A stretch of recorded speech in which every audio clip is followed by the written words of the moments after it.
Your best carpenter just became a foreman. Day one, they show up on site and realize that the skills that made them great at their trade almost irrelevant to their new job. The identity crisis. That's where the program starts. Welcome back. Today, we're diving into Module 1 of the Leadership and Management Development Series. Hey, Bruce, how you doing today? Not bad. Good to be back again, Trevor. Yeah. It's amazing. Loved really doing this series with you. So I'm excited to learn more about the process and how we go about transforming leadership. Giddy up. Let's do it. All right. So Module 1 is called You, the Manager and Leader. Why start here and not with something tactical like scheduling or delegation? Yeah, it's a great question. The identity is what it's all about.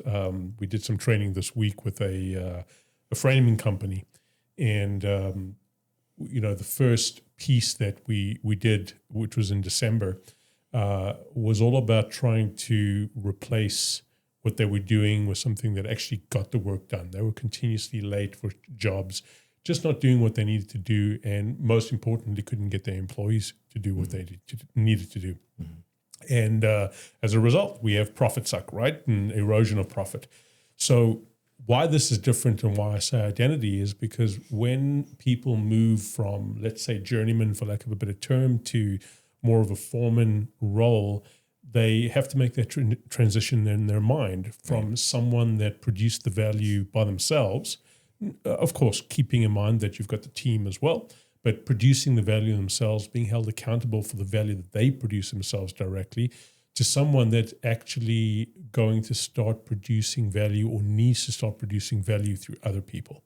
And that identity shift is so important. And it's also very difficult because I was one of the guys and now I'm leading the guys. Yeah. And that transition is difficult for probably everybody that does it. Yeah, I can see how it can be difficult for people making that transition. Okay, how do we make that distinction in the construction setting? Absolutely. Where a lot of, you speak about a lot of people that are becoming foremen or site supers, whatever the case may be, and the first thing they think of is paperwork, administration. They think about, I'm going to have to be behind a computer, or I'm going to have to do all this stuff that I don't really like to do, because what I've been doing all my life that's made me happy is working with my hands, being a construction professional. And the distinction is made not because you have to do more paperwork. If you're being promoted or put into a leadership role, that's the least of the worries. Mm-hmm. What is most important is, like I said earlier on, is being able to get people to execute. And when we say execute, like I was working with the foreman this week, when we say execute, it's not being a jerk. Mm-hmm. It's not being someone that has to hammer someone over the head to get them to do stuff. It's getting people, the crew, the members of the crew, to actually want to do it themselves. So moving from a manager mindset, foreman mindset, to one of a leader, and they are quite different, which I'm sure we'll get into. All right, Bruce. Before Module 1 even starts, there are some assessments that happen. Yeah. Let's walk through some of those. Yeah. So without giving our viewers or our listeners too much psychometric mumbo-jumbo, what these assessments are is we call them the person profile assessments within workplaces and within our group of clientele. The primary focus is looking at not necessarily how technically skilled someone is. They wouldn't be put into these positions if they weren't technically skilled, which, is a good and a bad thing to deal with. But they wouldn't be there if they didn't have the technical skills for the most part. But what we miss, whether it's hiring or in this case promotion and leadership development or management development, is do they have the behaviors that the job actually needs? Are they going to be motivated by what a leadership role or a management role provides to them? And when it comes to behaviors, it's not something that, Trevor, if you don't have the behaviors that this new role needs, it's not like I can change those behaviors. I can't teach people to change behaviors. I certainly can't teach people to be motivated by something that they're just not motivated by.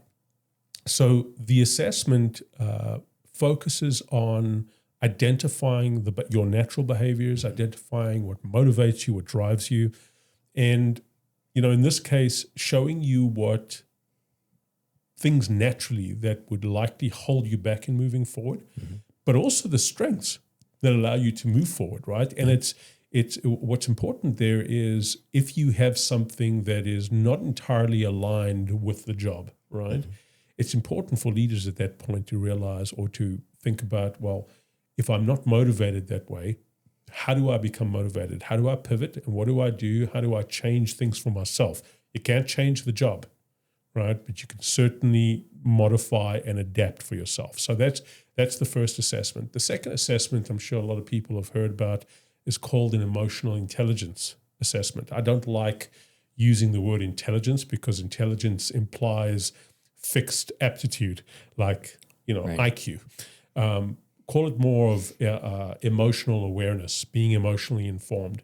And this is something that a good 99% of leaders struggle with today. And that 99% is not Bruce's made up statistic. That is true.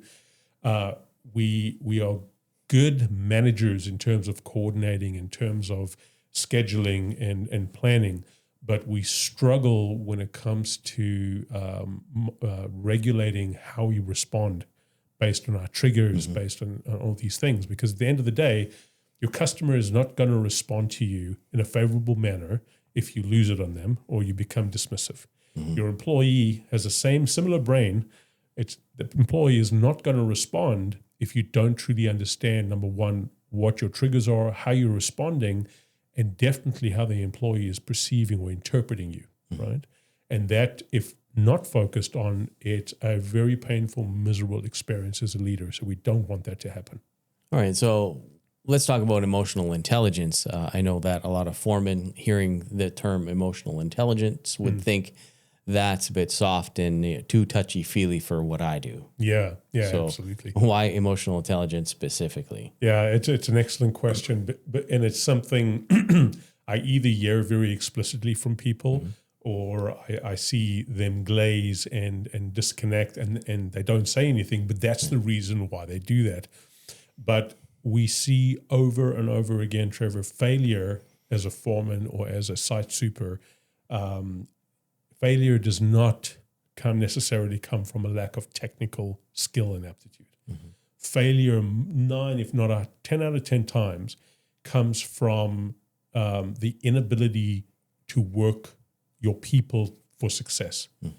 I spoke with a construction manager, senior manager, about 2 days ago, saying, I just can't get the guys on the crew to take the initiative, to be resourceful, to make sound decisions. I teach them, I give them the knowledge, I try everything, I pump them up, but I just can't get them to do something. And I remember I said, well, have you tried this? He says, yeah, but they're not going to listen to that, right? I said, just give it one chance. And he did it yesterday. He got back to me and called me an evil genius. and I'm no near anywhere genius or evil in any regard, but the point is that that's the power of emotional intelligence, being emotionally informed and working with yourself in a smart way that actually gets your people to do what needs to be done and by themselves. That's great. Yeah. I think it's very valuable for any person who is in leadership to have these skills. 100%. This module also covers confident decision-making. What does that look like in the field? Well, confident decision-making is... No, it's there because you don't want to second guess yourself. You don't want to feel insecure or a lack of confidence in making those decisions. Case in point. So the same framing company I was talking to you about, or referring to earlier on in the discussion, we spoke with one of the foremen and we were going through what we'll talk about in a couple of minutes, I'm sure, going through the mastermind as we did. And 2 days ago, going through it with him, and I asked the question, so let's talk about the decisions that were made based on the topic that we're talking about. And he decided that he was going to not return back to the site with these guys, but he was going to allow them to continue watching the game, right? They went out for lunch. And As a result, way behind. Weather wasn't something he considered. His planning wasn't exactly sound.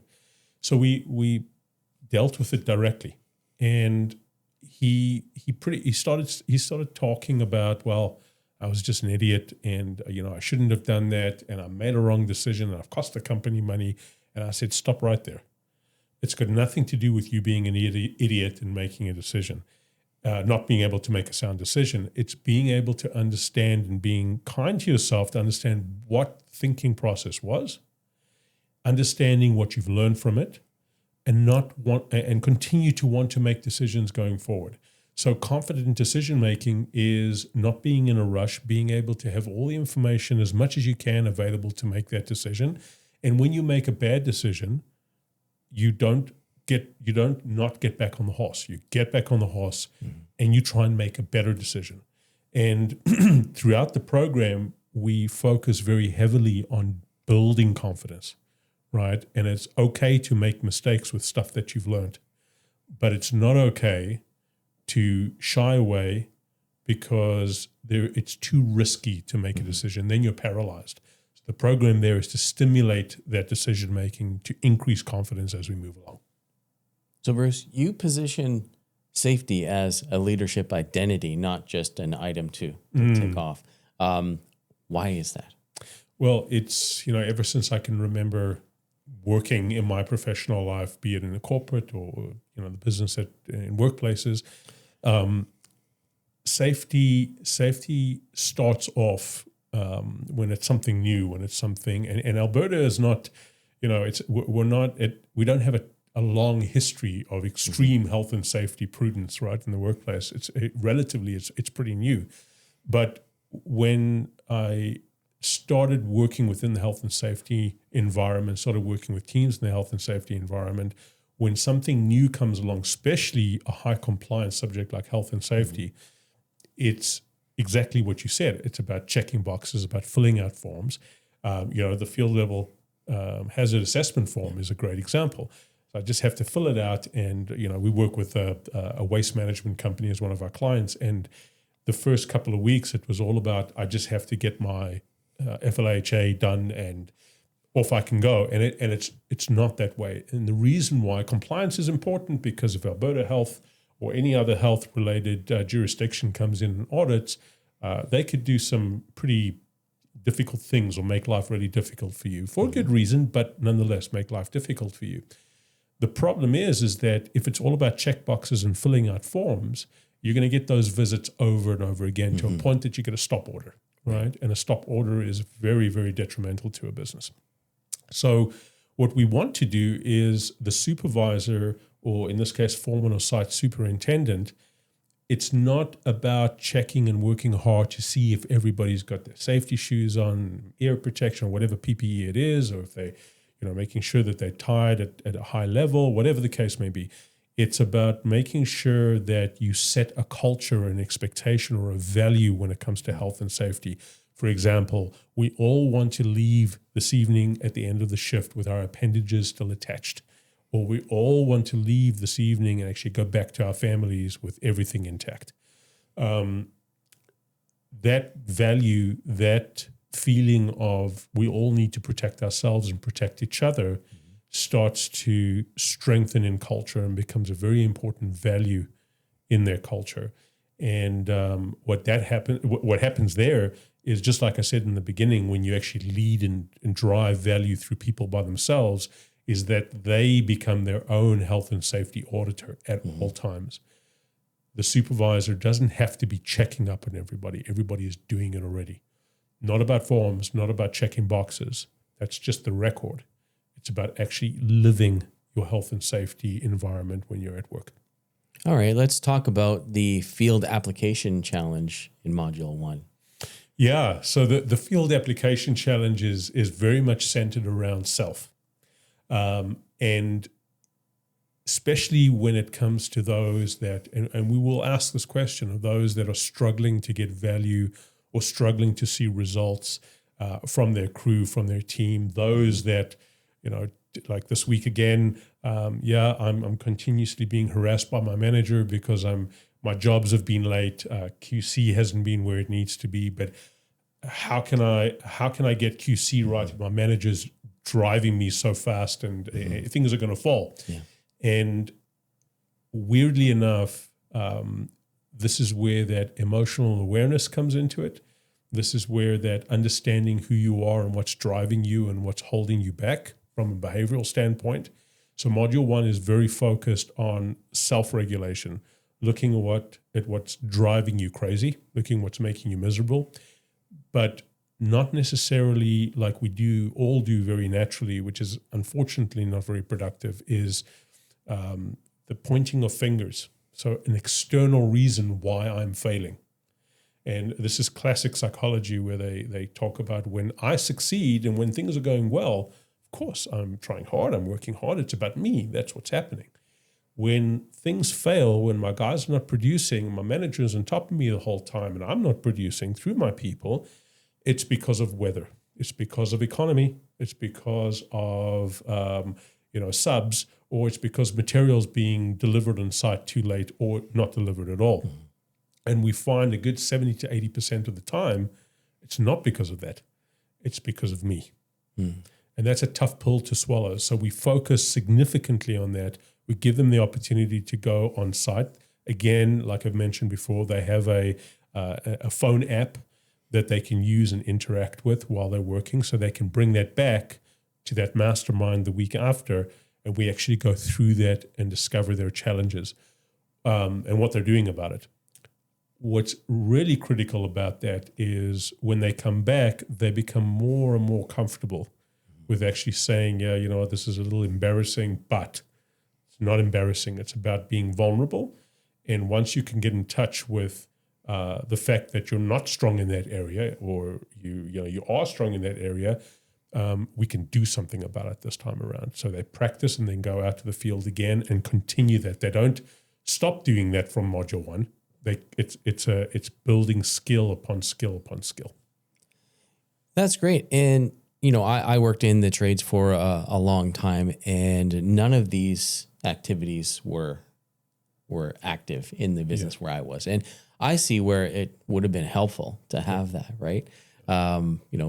Essentially, you're good at what you do. So they send you out there with no real support, and you just got to make it happen. So it would be better if there was some follow-up. Yeah, and you touch on a point there that we discussed right in the beginning of the series. Is it's like a leadership crisis, and we're unfortunately, because business needs to continue. I get it. We need to move quickly. Things change, especially in the construction environment. I need leaders. I need foremen. I need site supers. So I take my best guy at framing, my best guy at flooring, my best guy at whatever, and I get him to lead, or her for that matter. And they have no idea how to lead. They don't even know how to manage. But man, they're good teachers because they've got lots of knowledge. Well, being a teacher or a coach is one thing. Being a leader and driving performance for others is something completely different. It's a new skill. Yeah, I agree. Yeah. Module 1 sets the foundation. Next episode, we get into Module 2, Purpose-Driven Leadership, why Simon Sinek's Golden Circle matters on a construction site and how you connect transient projects to lasting meaning. That's next time.